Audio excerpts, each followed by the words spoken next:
Thank you for joining me, everyone. Here, Charles Moscowitz. Michael D. Shaw is usually with me tonight, but I don't think that. I think I had a misunderstanding. I think that he is, as they say in the news business, he's on assignment. So it's just going to be me and you, and just a quick discussion with regard to the news of the day, of the week, of the hour, of the month, of the year, of forever. So let me get right to it. Um, First of all, as I am here right now, it appears that a deal has been reached between the state of Israel and the Hamas terrorists in Gaza. My understanding is that the 2 points of the 20 points that President Trump has presented have been agreed to. The first is the release of the hostages. There's an estimate 20 hostages that are still alive, and the remains of those who were brutally murdered, in exchange for the release of 1,000, upwards of 1,000, maybe more, bloody-handed Hamas terrorists who are criminals and who are war criminals, really. Not that they were attacking, in the military sense, soldiers, but they were attacking children and innocent people deliberately and consciously, which of course runs against all laws of war, all rules of war. And of course, there's a major diversion, or shall we say, psychological projection, when they will turn it around and say, well, it's Israel that has done this. Complete lie. In fact, you can look at many of their leaders, both presently and historically, in terms of the Arab terrorists, and they will acknowledge and will comment on their policy, their tactic, which is to put their own children up front in a war so that they will be killed, and they can then point a finger at Israel and blame Israel for the deaths. It's very effective propaganda. They don't care about the lives of their families. In fact, they some of them, I mean, in the case of some of the Hamas leaders, they're thrilled that their children have been killed because they're now martyrs for their radical cause. And they use that as propaganda against Israel. And it makes some headway in, not just among the extreme terrorists, but among generally Arab and Muslim countries, that kind of propaganda.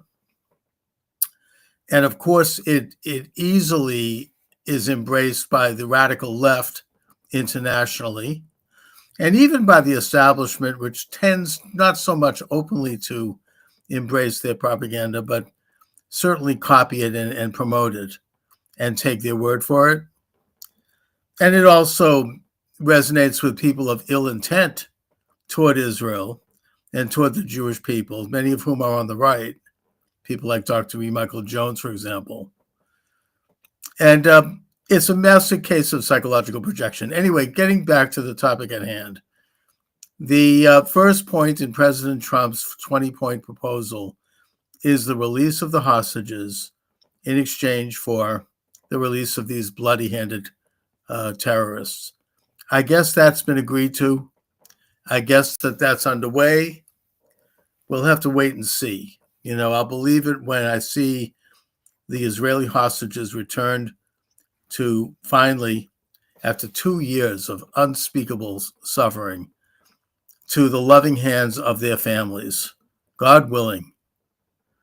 That is apparently going to happen any hour, any day now. And then, of course, the second part is Israel's withdrawal from a particular areas of combat in Gaza.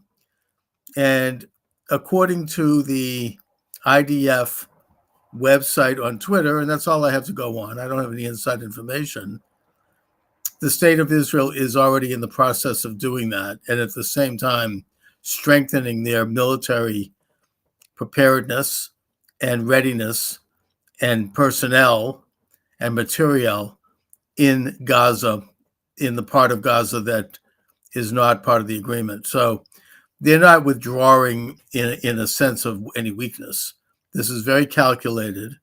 It will result, if it happens, in a ceasefire. But I think it needs to be understood, and it should be understood, by the radicals who are opposed to Israel, Hamas and the left and the kafir crowd on the college campuses, all the rest, that a ceasefire goes both ways. A ceasefire means just that, ceasefire. And that means, and Israel will engage in a ceasefire.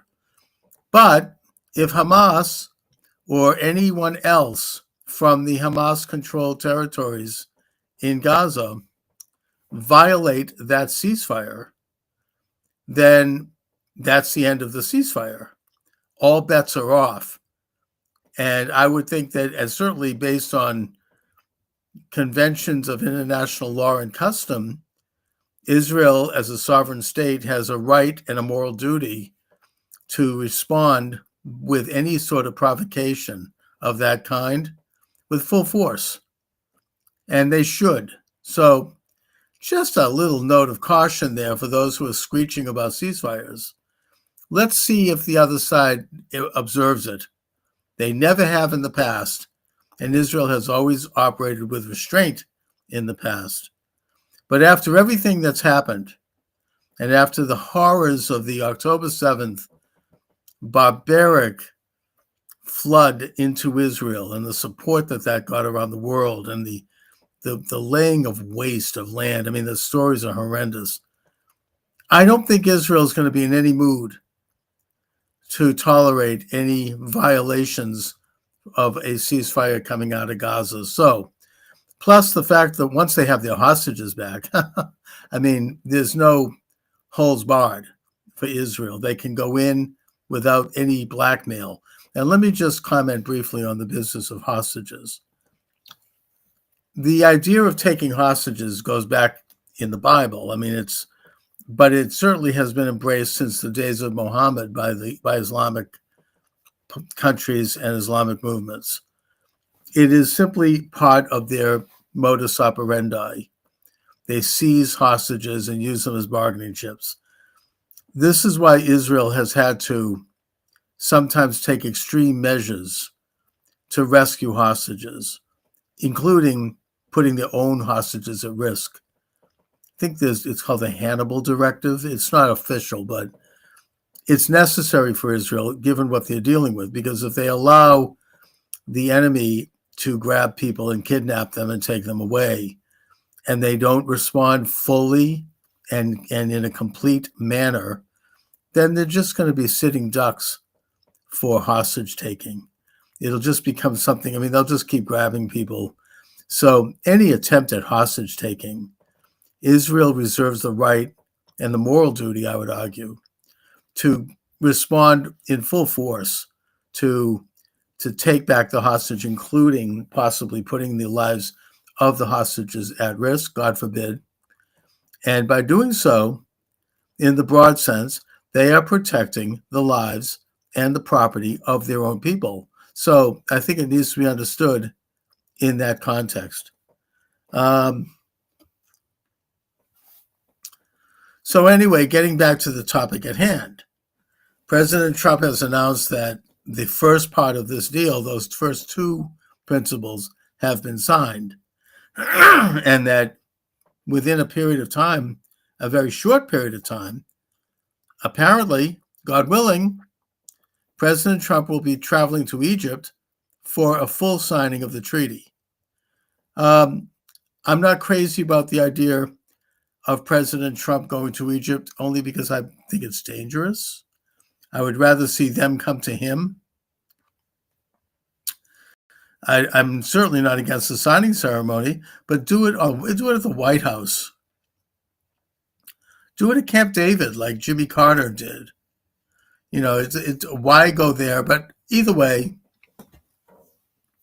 that is the choice of President Trump and the administration, and we can just hope and pray that everything goes without a hitch. Um, and that the third point being that Hamas has to put down its arms, and they're apparently refusing to do that. If they want to hold on to their arms, Israel, again, I mean, a ceasefire, I mean, Israel's not going to sit back. They're going to, without their hostages, they need to understand that Israel's going to respond most forcefully. They already have. I don't think that there should be any doubt in terms of what Israel is capable of doing and willing to do when provoked the way they were. So that's where that stands. The other news coming in is that the wheels of justice are moving slowly but inexorably in the direction of getting to the corruption of the so-called Biden regime. You now have former FBI Director James Comey has been indicted on 2 counts. They're going to scream, oh, this is a prosecution of Trump's enemies. Really? I mean, just about every person in the Trump administration was harassed during the years after they were removed from office, including Trump's wife, Trump's young son, his whole family. They tried to bankrupt them. They tried to kill him. They tried to destroy his reputation. They tried to strip his name off ballots. They tried to, they made up stuff they took in New York, and they were completely apparently communicating between the Biden Department of Justice and local authorities, both in New York and in Atlanta. The one in New York, they took what was an alleged misdemeanor, a campaign violation, one that in every other case had been handled with a fine, and they turned it into a felony. Then they split it up into 37 pieces and got a corrupt judge who was compromised in that his daughter was making money on the case, and a corrupt left-wing jury to convict him. If you ask people today, even experts, constitutional scholars, exactly what was it that Trump was convicted of, they can't answer because nobody really understands it. It was completely made up, as was the charge in Atlanta when Trump told that corrupt Secretary of State Raffensperger to find 11,000 votes. He didn't say steal 11,000 votes. He said find 11,000 votes. This was at a time when Raffensperger knew damn well that there had been major, major corruption in Fulton County. And that's the one where I don't want to get too far into this because TikTok will take me off the air still. But the water main broke in the counting room. They had to shut it down. This is when Trump was ahead. The next day, they opened it back up and Trump was behind. And they know from footage of cameras that were at the DCU Center that those several election officials went back in after everyone was told to go home, and they continued counting. That's a fact. Anyway, I don't want to go too much into that because I'll get shut down. It's a no-no of a topic. But suffice to say that the wheels of justice are moving in the direction of justice. These people are going to be charged. Now, Letitia James, the corrupt Attorney General of New York, has been indicted, I think, on 1 count of mortgage fraud. That's in the Eastern District of Virginia. So, as I said, justice is moving forward. I'd love to see that despicable, loathsome, slimy scumbag of a character, Adam Schiff, brought to justice for once, God willing, finally exposed, finally have the mask torn off. I think that Pam Bondi during testimony almost got there in terms of, you could see it's almost like a satanic look, the ooze was coming out. But, while he kind of throws his garbage at her, all these gotcha questions, are they still going to be able to get away with that? The answer is yes, they will, if these people are not taken down. Yes, they'll use these phony things to impeach Trump again, to put him in prison, to kill him. to bankrupt him. Yes, they will. And all of people who support Trump in the administration, they have to be stopped. And I'm saying this to liberals and conservatives, Democrats and Republicans. We cannot have this type of thing going on in our country if we want to have a free society. You think the election of 2020 was pristine? Fine. The fact of the matter is that over 50% of the American people don't, and that it has never been investigated. Instead, people who claimed that it was problematic were prosecuted and jailed. Look at Tina Peters in Colorado, a woman in her 70s, a Gold Star mother, never committed a crime. All she did was make a claim that the wondered how the election in Colorado went, and she took a couple of pictures of voting machines data. She's in prison right now, and she's not in the easy part of prison either. She's in the dangerous part of prison. This is going to happen to they still are holding her, but they're going to hold a lot more people if we don't take them out. This is a corrupt criminal cabal, and they've wrapped themselves in this self-righteous, smug hatred, thinking that they're doing something right, and they very well may believe they are. Look at Adam Schiff, for example. Talk about smug self-righteousness. He really believes that he's doing right, probably. I don't know. Sometimes projection. The people who are the biggest sinners are the ones who present the most righteous face in public. So anyway, I'm not going to stay on much longer. I'll just say that I'm optimistic that the wheels of justice, as I said, are turning in the right direction. I even understand that Hillary Clinton may be disbarred for improprieties. These are all positive developments because they show finally a level playing field in the area of justice, and that we are a nation more like one of equal justice under the law than we have been during these corrupt years of the past administration. Anyway, let's all pray for peace in Israel. Let's pray for the safety of President Trump and his cabinet. And let's pray for mostly for the success of our great and glorious Republic of the United States. And on that note, I'm going to thank you all for joining me and wish you all a wonderful evening. By the way, my books, not to plug shamelessly, but they're available on Amazon.com. Charles Moscowitz, Moscow, ITZ. Look it up on Amazon, and you'll see that I've written probably about 25 books. Anyway, thanks again for joining me.